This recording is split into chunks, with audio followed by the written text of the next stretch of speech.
On All Souls' Day, November 2nd, 1541, a letter was secretly placed on King Henry VIII's seat in the chapel. Its contents accused the current queen of secretly having physical relations with two other men before her marriage. This letter of accusation sparked a ruthless purge, directly sending the king's fifth wife to the scaffold. The source of this letter was Mary Lascelles, the queen's childhood roommate. From a close companion, Mary turned into the witness who sent her friend to die simply out of fear that royal law would condemn her for hiding the truth.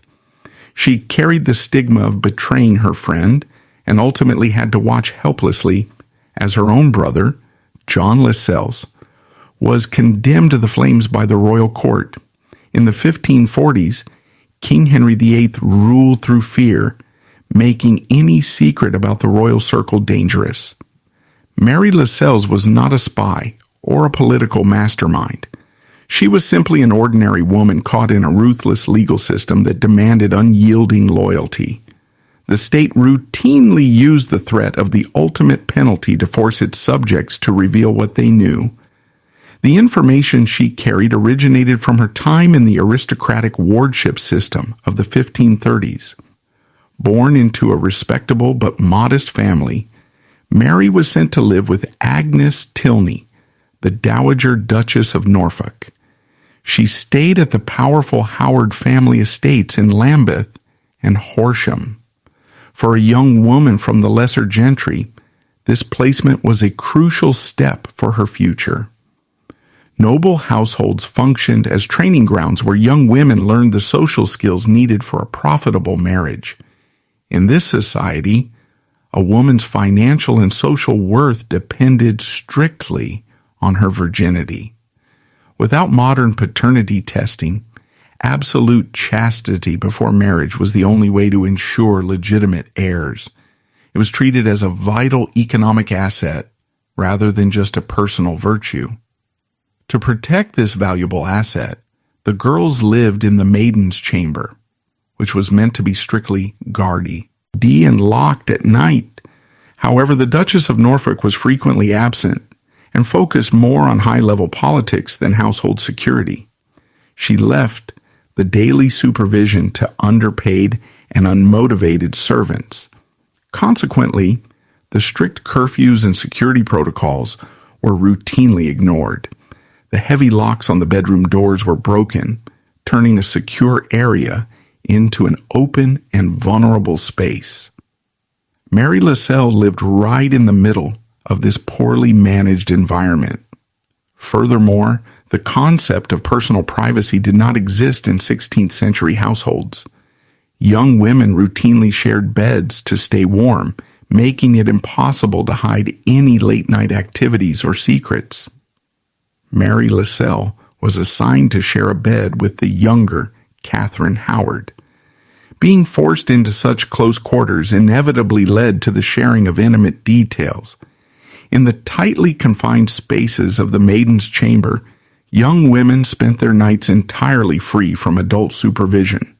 Within this unregulated environment, the sharing of deeply personal and dangerous secrets was simply unavoidable. Mary did not actively seek out the hidden scandals of the Howard family. She was subjected to them through the strict rules of her placement. She became an involuntary observer to a series of escalating security breaches.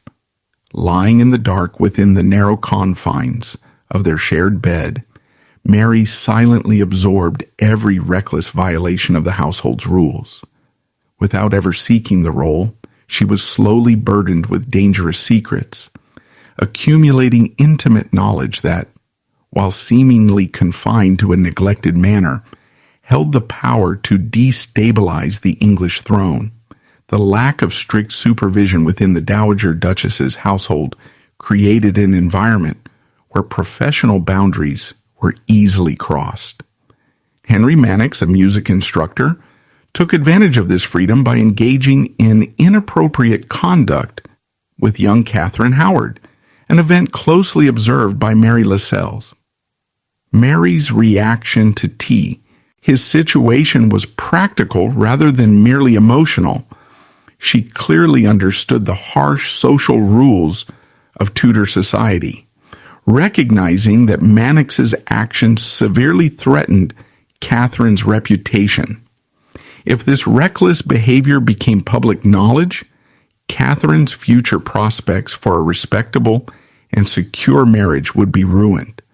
A young lady destined for the highest crown in the land, yet actively dismantling her own future in the shadows. A powerful family name, offering great protection, countered by a reckless secret that promised devastating ruin. This was the hidden life of Catherine Howard. The quiet, noble household had inadvertently become the setting for a wildly dangerous gamble. Condemned by the court and stripped of her life in disgrace, yet once crowned with the highest glory as Queen of England. This dramatic paradox belongs to Catherine Howard. How did the hidden secrets of her youth eventually lead a royal figure to such a tragic downfall? Historical trial records reveal a breakdown of discipline at the Duke of Norfolk's estate. Francis Derham, a financial secretary, exploited the poorly guarded women's quarters. Many historians note that he routinely bypassed sleeping elders to smuggle food and wine into these private rooms. These hidden evening gatherings destroyed the strict rules expected of noble women. Mary Lascelles, who shared the living quarters, quietly observed the changing environment. Accounts indicate she witnessed a secret, improper attachment forming between Derham and Catherine, creating a dangerous foundation for their future ruin. In the society of the 1530s, this behavior was a disaster. Catherine belonged to the powerful Howard family. She was a valuable figure for their political ambitions. By engaging in this secret relationship, she was damaging her own reputation. She was recklessly throwing away her family's social leverage. Mary Lascelles knew the explosive nature of this secret. She understood the immense danger. Many historians note that Mary tried to stop the impending tragedy. She spoke directly to Catherine. She clearly explained the social and financial ruin that would follow this careless behavior. However, Catherine was very young and incredibly stubborn.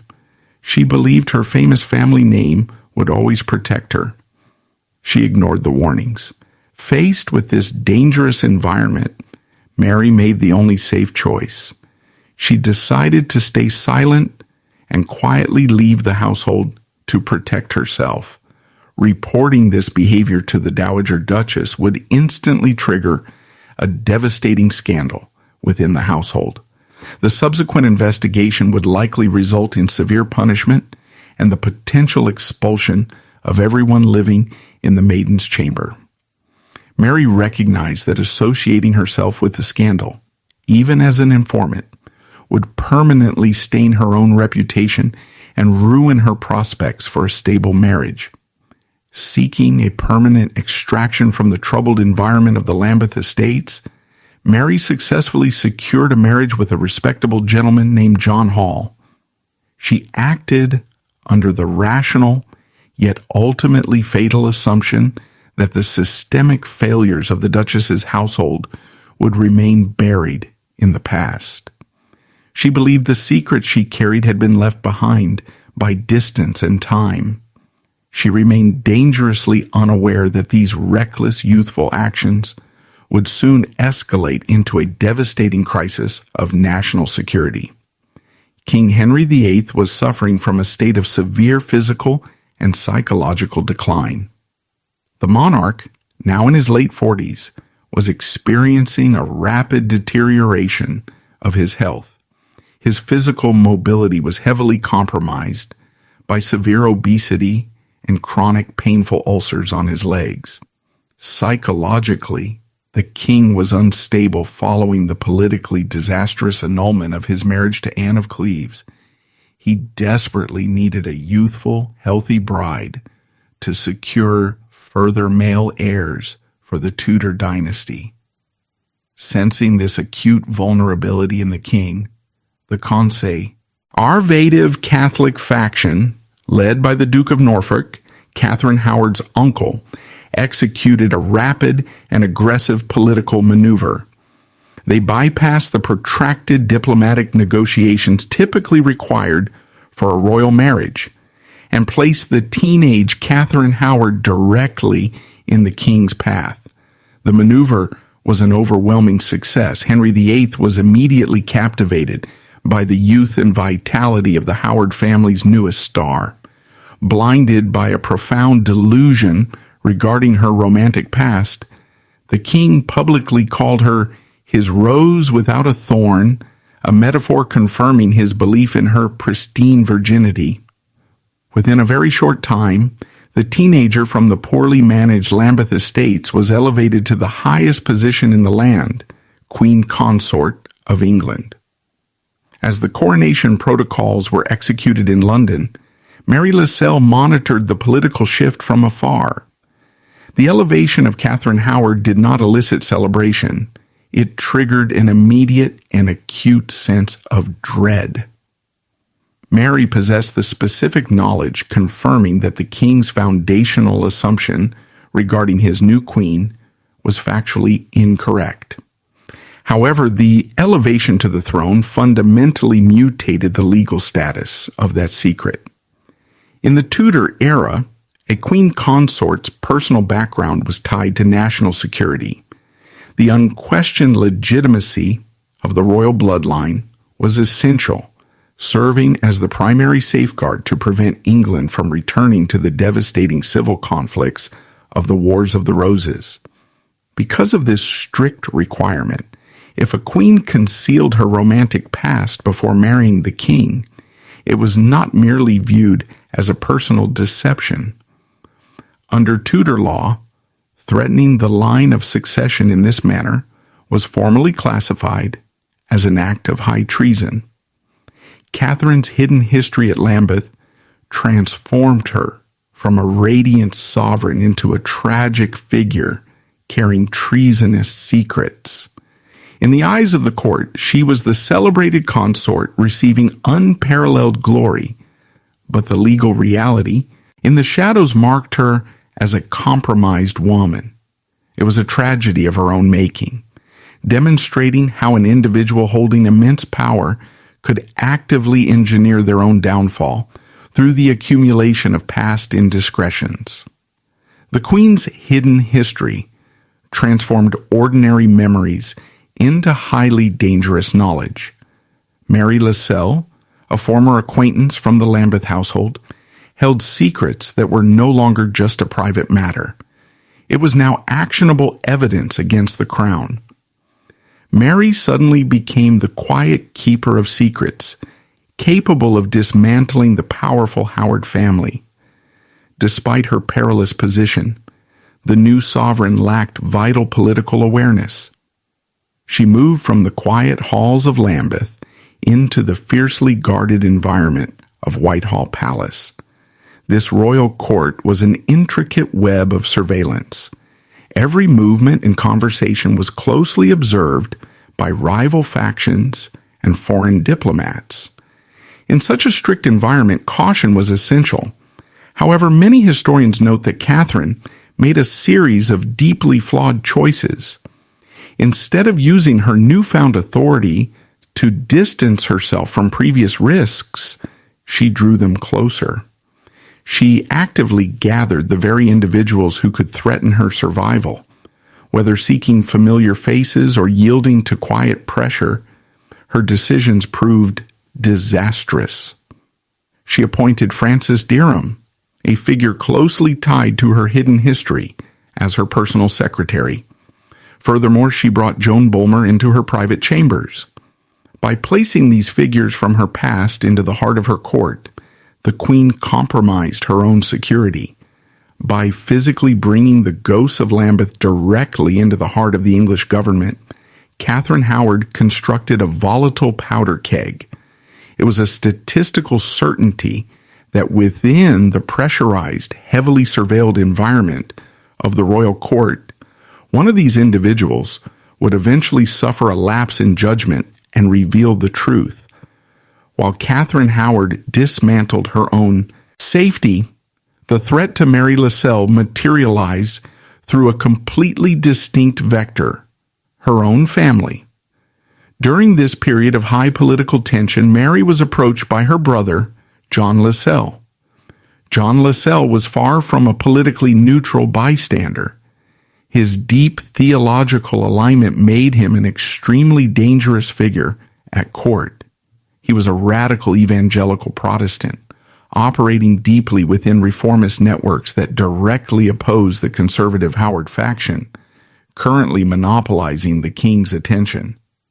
John approached his sister with a pragmatic proposition.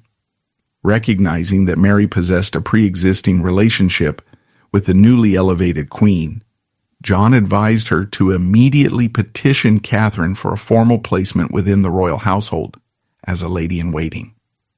In the standard practices of the Tudor gentry, securing a position within the queen's immediate retinue was the ultimate objective.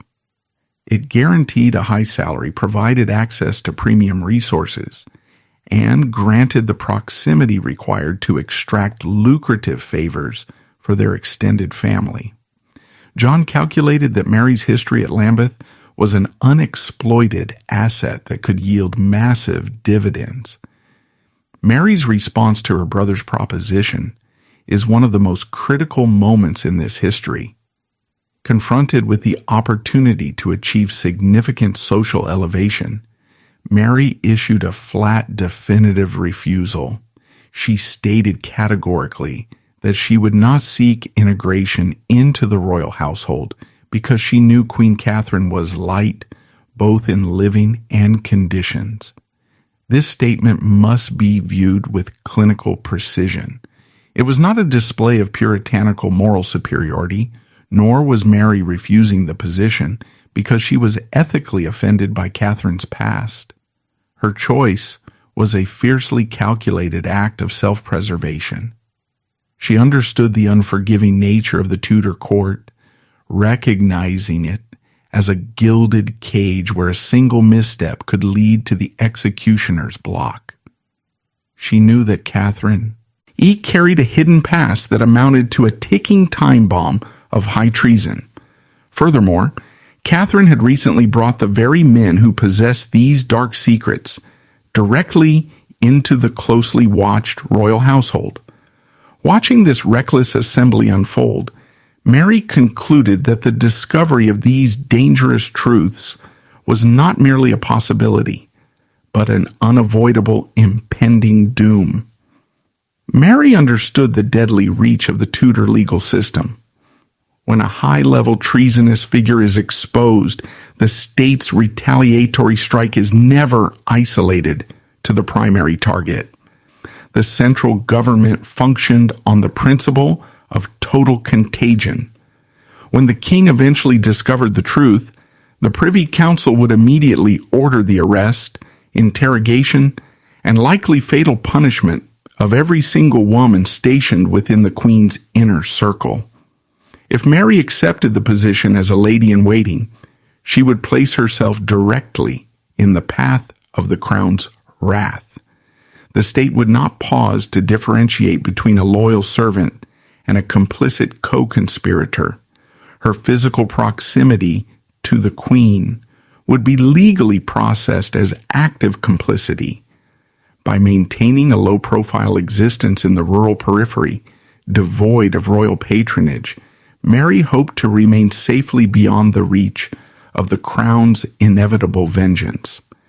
However, in a profound demonstration of irony, the very words she utilized to explain her refusal to her brother, the precise reason she used to justify her absence from the court, would become the exact mechanism that dragged her into the center of the interrogation room.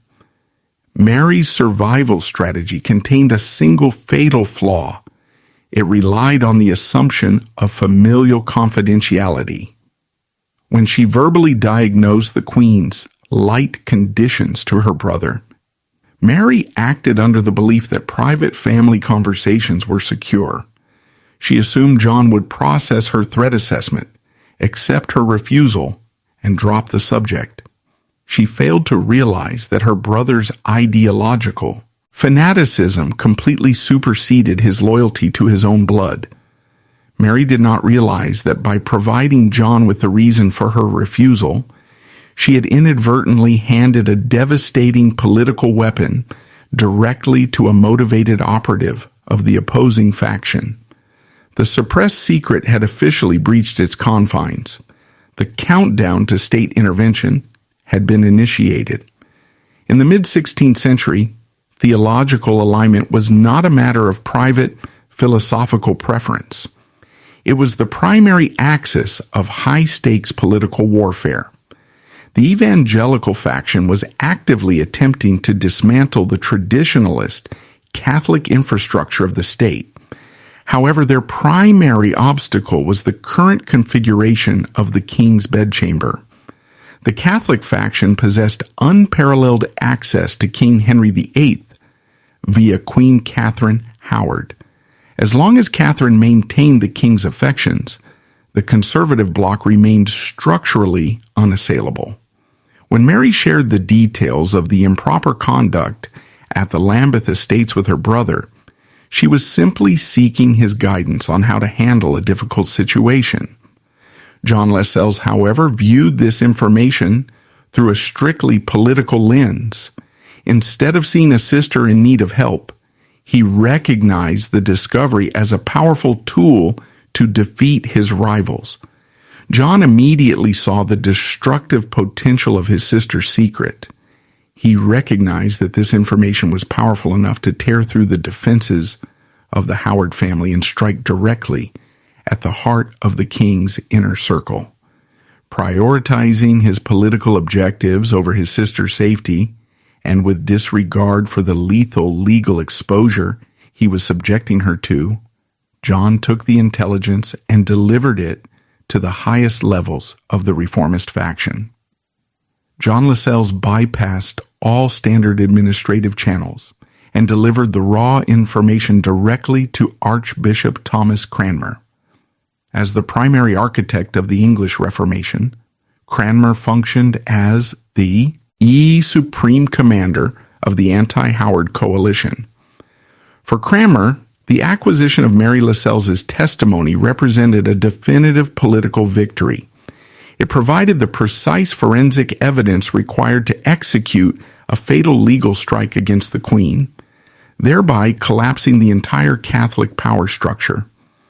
However, deploying this information introduced a massive strategic hazard, commonly defined as the Tyrants paradox. King Henry VIII was a highly unpredictable ruler who demanded a flawless royal family. Telling such a powerful king that his new wife had a hidden controversial past was an incredibly dangerous task. Thomas Cranmer understood the deadly risk of delivering this news. If the king reacted in sudden anger, or if he simply dismissed the report as a treasonous lie, Cranmer would face an immediate death sentence. To mitigate this extreme physical risk, Cranmer engineered a cautious, impersonal method of delivery. He refused to initiate a direct vocal transmission of the claims. Instead, he compiled the information extracted from the Lascelles siblings into a detailed, formalized, written document. On November 2nd, 1541, during the liturgical observance of All Souls' Day, Cranmer utilized the ambient distraction of the royal chapel to execute his plan. He covertly deposited the document directly onto the king's designated seat. This anonymous transmission successfully bypassed the king's psychological defenses, forcing the sovereign to process the catastrophic news in a controlled, isolated environment. The initial reaction of King Henry VIII to the Cranmer document was absolute rejection. The autocratic ego is structurally incapable of immediately processing its own catastrophic failure. The king categorized the intelligence as a malicious forgery engineered by disgruntled political operatives.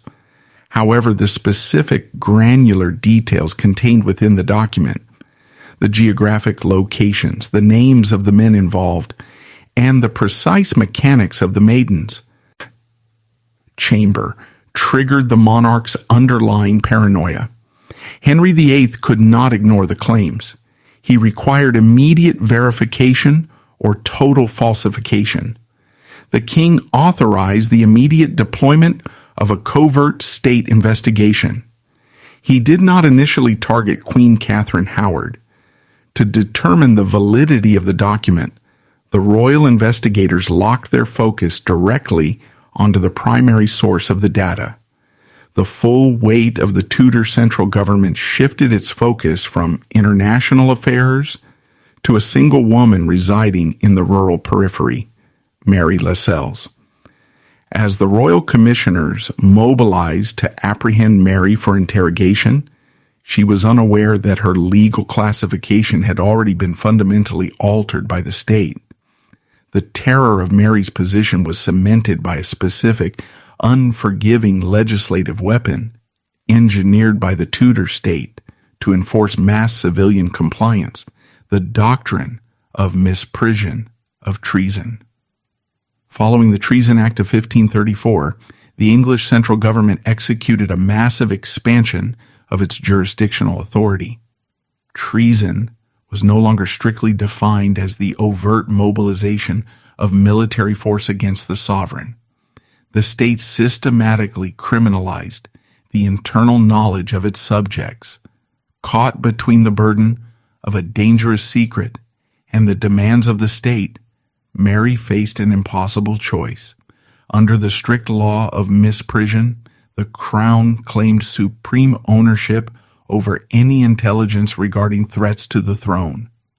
If an individual discovered evidence of a treasonous act, such as prior misconduct involving a queen consort that could endanger the royal succession, they were legally bound to report this knowledge immediately to the authorities.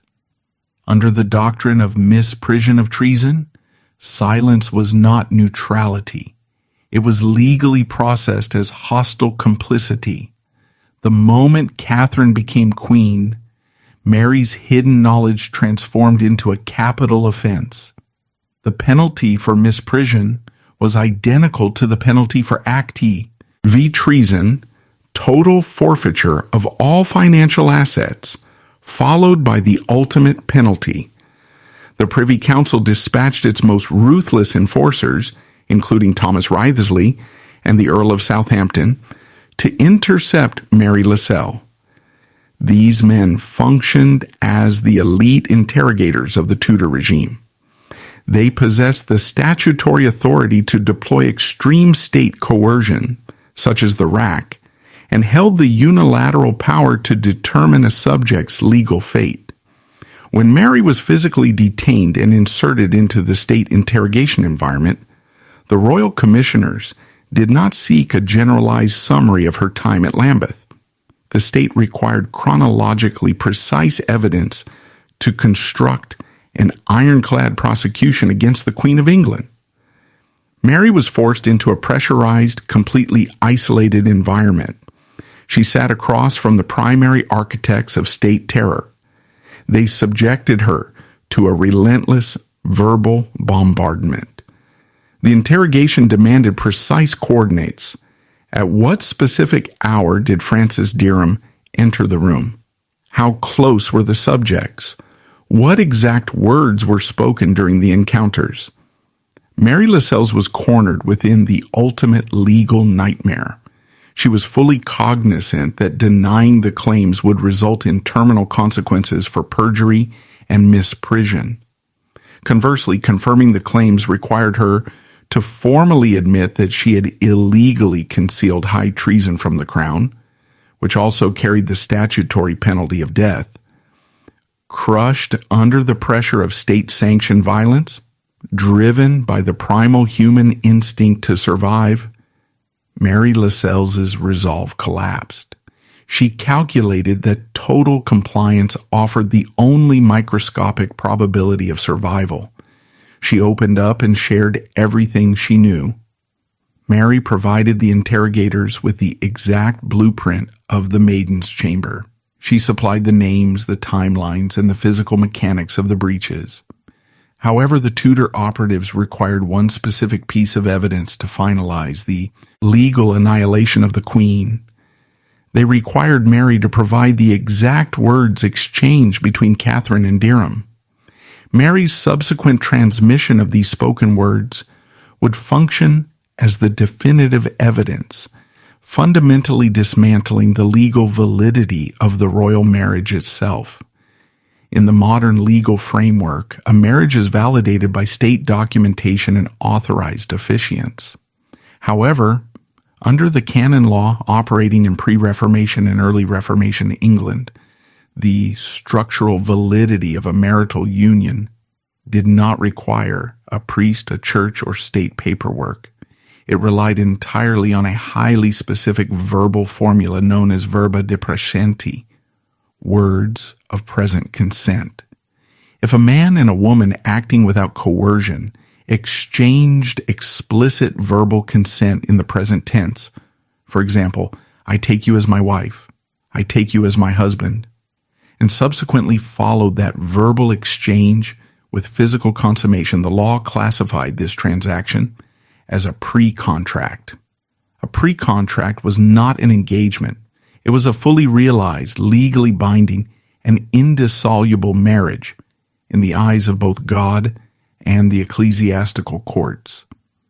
Consequently, if a subject executed a pre-contract and later attempted to marry someone else, even the sovereign, that secondary marriage was legally classified as bigamy and was immediately rendered null and void. Thomas Wriothesley and the Earl of Southampton realized that charging Catherine Howard solely for her past conduct presented a significant legal risk. While her history was damaging, such behavior before a royal wedding did not technically amount to high treason, provided her marriage to the king was legally valid. To secure their case, the state ultimately needed a mechanism to prove that Catherine had never truly been the Queen of England. They locked their interrogation onto Mary Lascelles, probing for the exact verbal exchanges she had overheard during the nocturnal gatherings at Lambeth. Trembling under the threat of the misprision statutes, Mary searched her memory for the requested details. She transmitted a highly specific, devastating piece of linguistic evidence.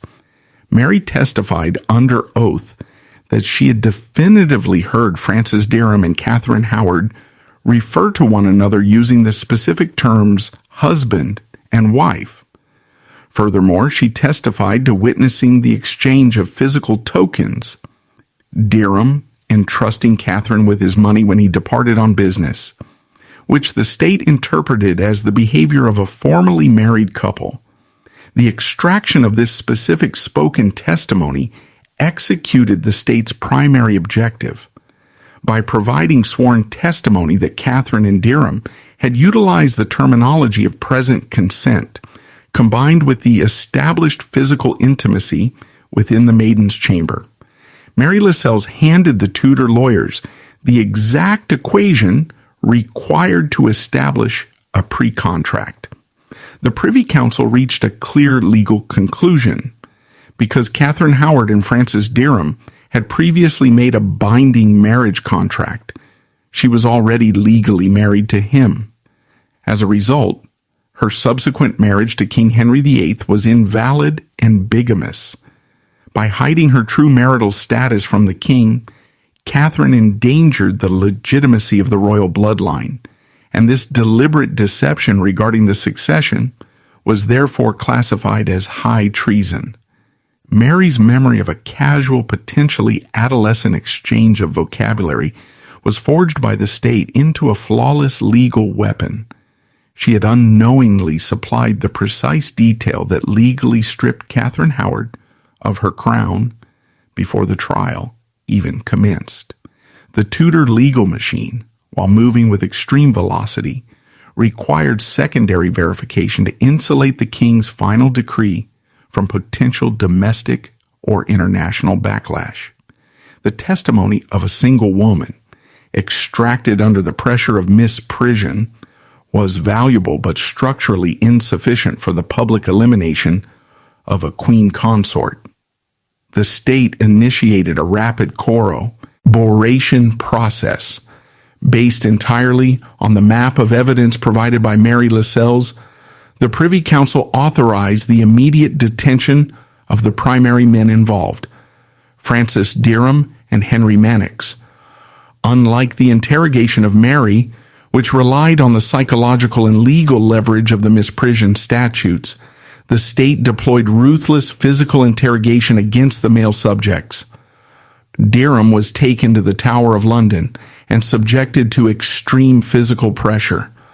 The intent was not to discover new intelligence, but to force him to validate the exact parameters established by Mary's testimony. Under intense coercion, Derham finally broke.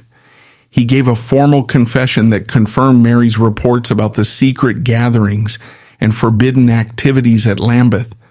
Yet, desperately fighting for his life, he firmly denied making any formal promise of marriage. He knew all too well that admitting to a pre-contract with the Queen would guarantee his fatal punishment for treason, whereas lesser offenses might only leave him in prison. The state, however, possessed sufficient data. Mary's sworn testimony regarding the spoken exchange, combined with Derham's forced admission of the physical mechanics, provided the Privy Council with an airtight prosecution file. The interrogation of the men, initiated by Mary's testimony, triggered a secondary cascade of secrets that completely bypassed the initial Lambeth events. While undergoing severe interrogation regarding his past actions, Francis Derham attempted to execute a deflection strategy. He supplied the state interrogators with current, deeply damaging information regarding the Queen's active security breaches within Whitehall Palace. Under interrogation, Derham directed investigators toward Thomas Culpeper, a trusted member of the King's Privy Chamber. The official inquiry that followed quickly uncovered a devastating truth. Catherine Howard was not simply hiding the history of her time at Lambeth. Instead, historical records indicate she was actively involved in a highly reckless and secret relationship with Culpeper while married to the king. This secondary discovery exponentially expanded the deadly reach of the scandal. Catherine had progressed from premarital concealment to active, undeniable treason against the sovereign.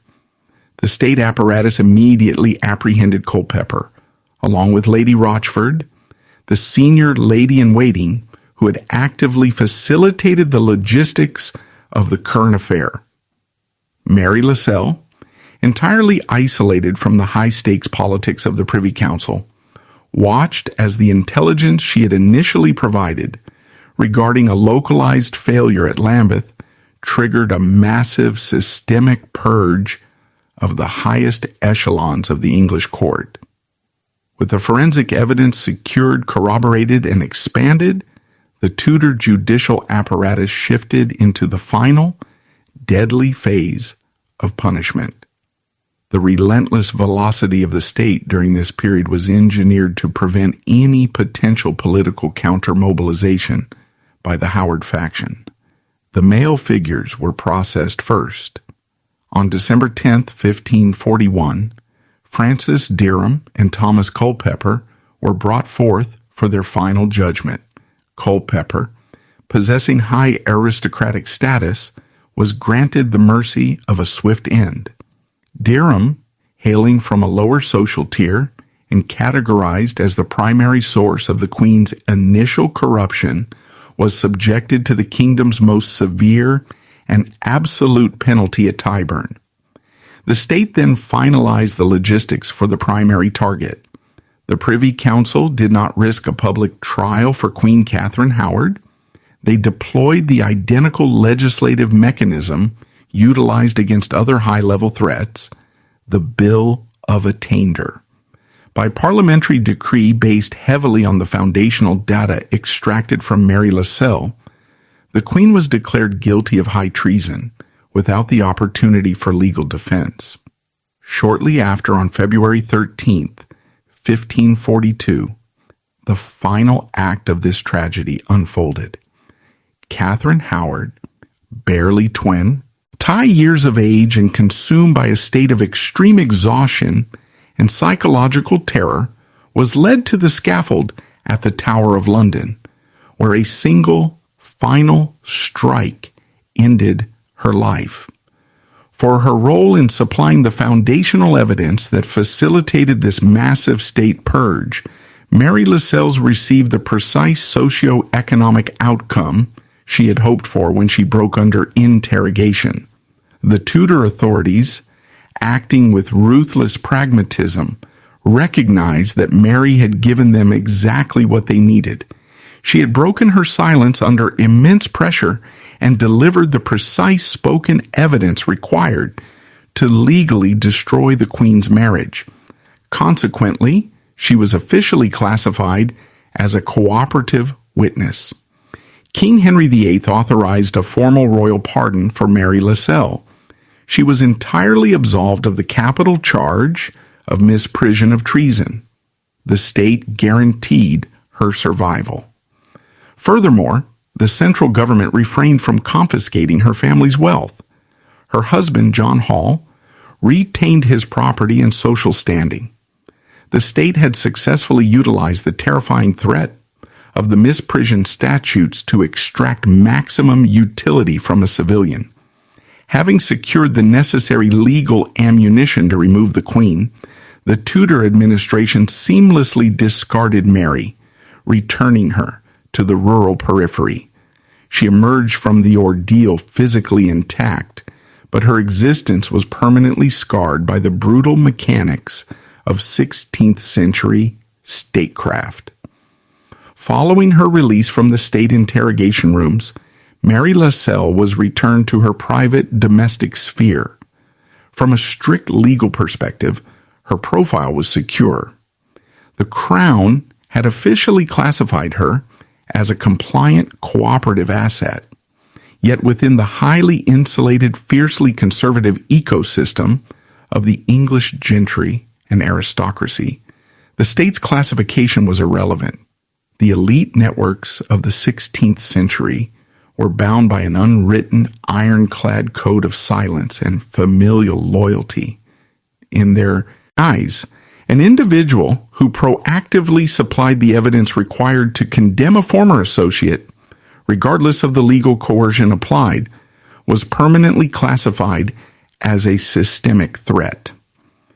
Mary was immediately subjected to profound social isolation. The broader aristocratic network recognized a dangerous variable. If a woman possessed the psychological capacity to break under state pressure and weaponize the truth against the Queen of England, she could never be trusted with the internal secrets of any other family. She was branded an informant. Her public reputation was irreparably destroyed. She lived the remainder of her life in the shadows, functionally exiled from all high-status social mobility. She was forced to carry the immense psychological weight of state-coerced betrayal. She had traded the very life of her childhood friend for a piece of parchment bearing the king's seal, and the surrounding society ensured she remained permanently isolated within that guilt. But the isolation was merely the first phase of the tragedy that would befall her family. The ultimate tragedy of the Lascelles family was inextricably linked to the extreme volatility of the macro-political environment in the final decaying years of King Henry VIII's reign.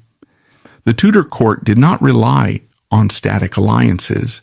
It functioned as a continuously shifting landscape of factional warfare, entirely dependent on the fluctuating paranoia of the sovereign. In 1541, John Lascelles had successfully weaponized his sister's secrets to assist Archbishop Cranmer and the evangelical reformist faction in destroying the conservative Howard bloc. John acted under the flawed assumption that supplying the state with this intelligence granted him permanent status as a protected, highly valued political asset. This assumption demonstrated a fundamental failure to understand the transactional nature of the Tudor regime. In the ruthless logic of an autocracy, past utility does not guarantee future security. The stat possesses no institutional memory for loyalty. It calculates only current strategic alignment. By 1546, the political tide within Whitehall Palace had violently reversed its trajectory. King Henry VIII's physical decay was accelerating, rendering him increasingly reactionary, highly irritable, and deeply suspicious of ideological radicalism. The surviving conservative politicians at court recognized this shift and successfully manipulated the monarch's paranoia, convincing him that the evangelical reformists were actively subverting his supreme theological authority.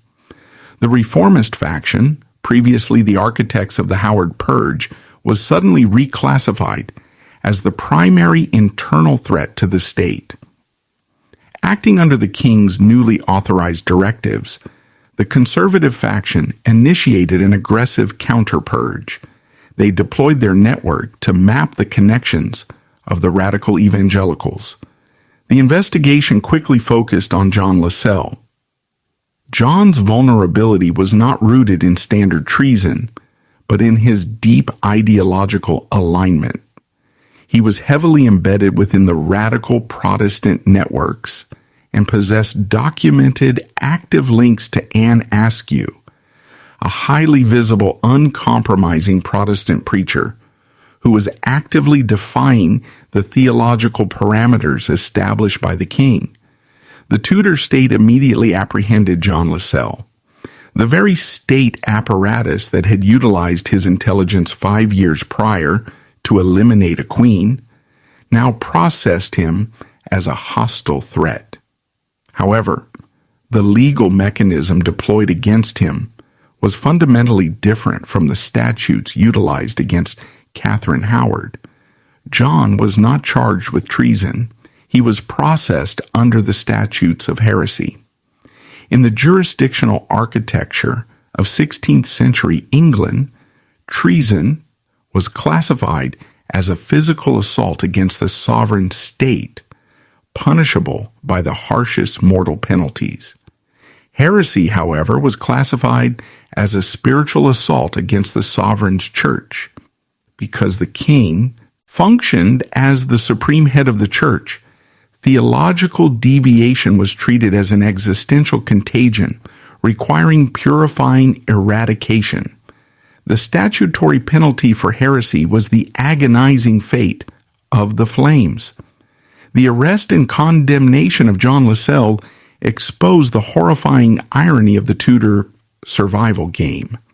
John had viewed the autocratic state as a tool he could manipulate to achieve his factional objectives. He had ruthlessly bypassed his sister's safety, feeding her classified intelligence into the government machinery to secure a political victory. He failed to calculate that the machine is entirely agnostic. It consumes whatever human fuel is required to maintain the sovereign's absolute control. The monarch, who had eagerly received John's intelligence regarding the Queen's impurity, now seamlessly signed the warrant authorizing John's ultimate demise for theological impurity. In July 1546, the grim sentence was carried out. John Lascelles was taken from his holding facility and transported to the public execution grounds at Smithfield.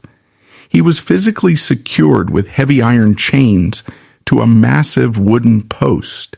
The executioners systematically constructed a perimeter of highly combustible material around his feet. The flames were lit.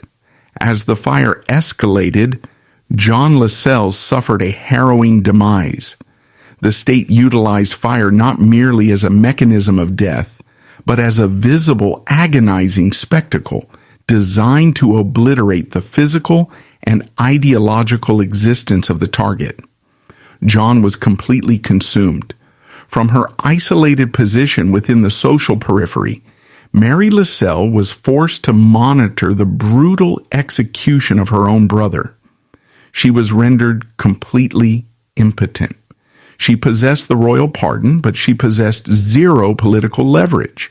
She could not petition the Privy Council. She could not invoke her past cooperation.